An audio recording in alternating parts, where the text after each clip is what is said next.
Welcome to our discussion on a really intriguing assessment of US Israel engagement with Iran and how the collective West seems to be following suit. Absolutely, it's packed with layers, isn't it? So, what's the core idea behind this perspective on US Israel actions?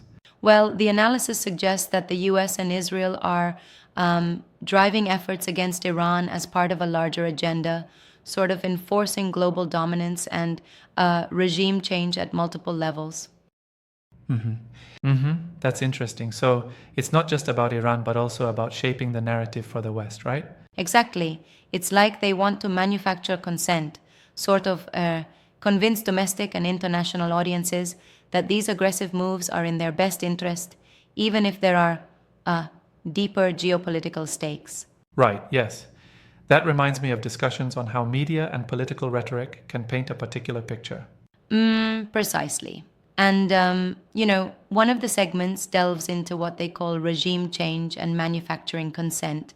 It's about creating a framework where interventionism is normalized. Yep. So, they argue that the war on Iran is a kind of proxy operation for wider, well, global power plays? Yes, it's like a chess game. The strategy is to undermine Iran while simultaneously rallying like minded allies across the West, where even our traditional partners are complicit in advancing these military and political objectives. And this ties back to what you mentioned about the collective West. It's almost as if there's a synchronized effort, huh? Right, exactly.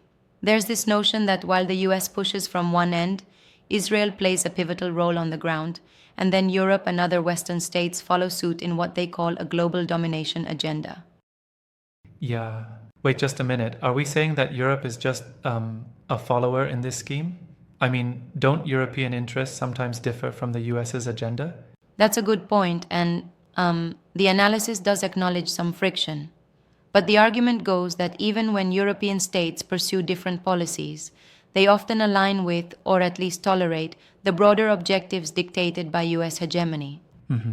I see it's a complex web, isn't it? So, how does this play into, say, the notion of global power redistribution? Oh, it's quite layered.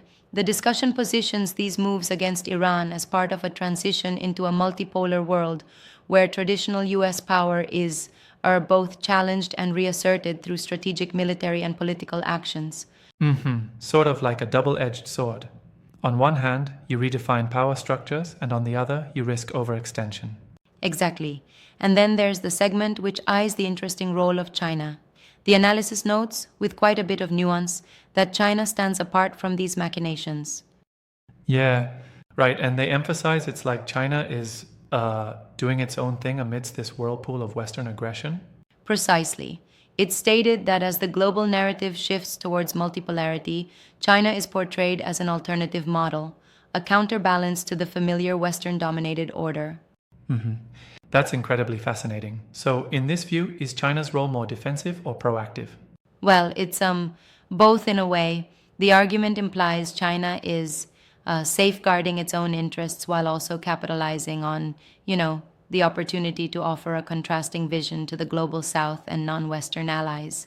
That sounds like a smart geopolitical pivot. But how do the speakers relay this on the podcast? I mean, do they build on historical context? Yeah, they really weave history through their discussion, touching on past instances of regime change and aligning that with current manufacturing consent, which ultimately serves to validate current military endeavors against nations like Iran. Yep. So it's almost as if history is being recycled to justify today's actions, right? Exactly. Almost like it's like rewriting history. It's like using selective narratives to serve present geopolitical ambitions. And I suppose that's where the idea of an information war comes into play, with narratives being controlled and spun to favor these objectives. Right. The discussion also touches upon how the media in the collective West, particularly the mainstream, tends to downplay or twist alternative views, especially when it comes to topics like an aggressive policy toward Iran. Yeah.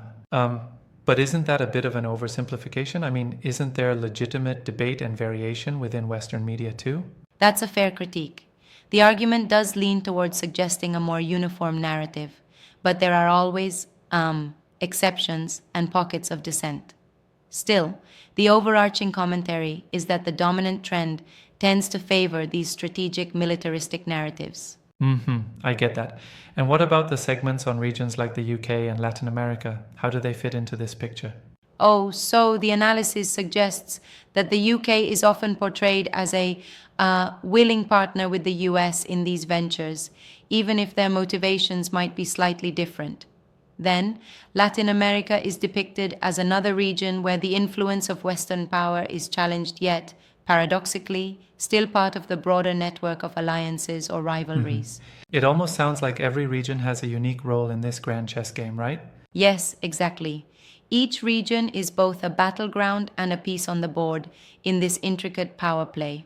The narrative even hints that ultimately controlling or containing the influence of China might be the ultimate objective of this global strategy. So, in a sense, if you think about it, the conflict involving Iran is just one part of a much larger scheme aimed at curbing emerging powers?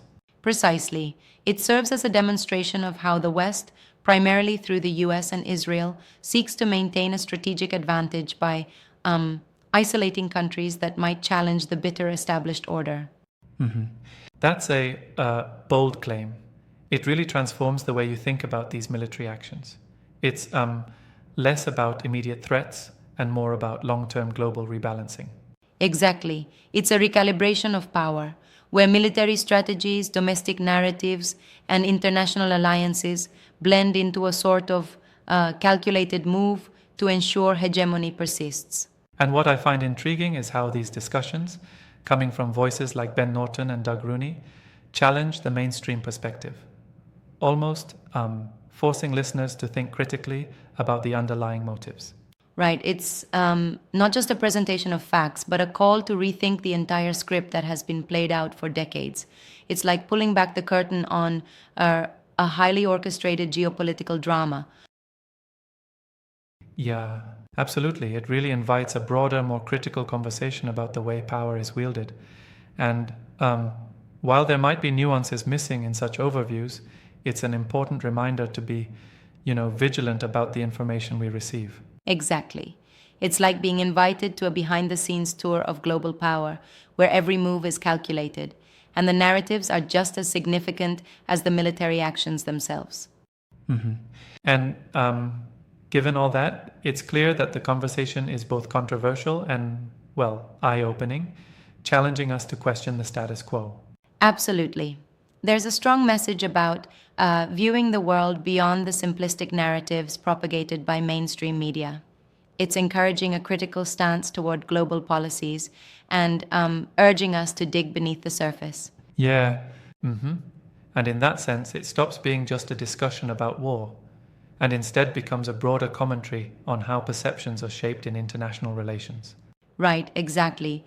And it ultimately all loops back to the idea that while military strategies might be publicly justified with national security, they might also serve as a mask for maintaining established power structures in a rapidly changing world. It's a thought-provoking perspective, no doubt. I mean, it challenges the typical narratives we hear all the time, right?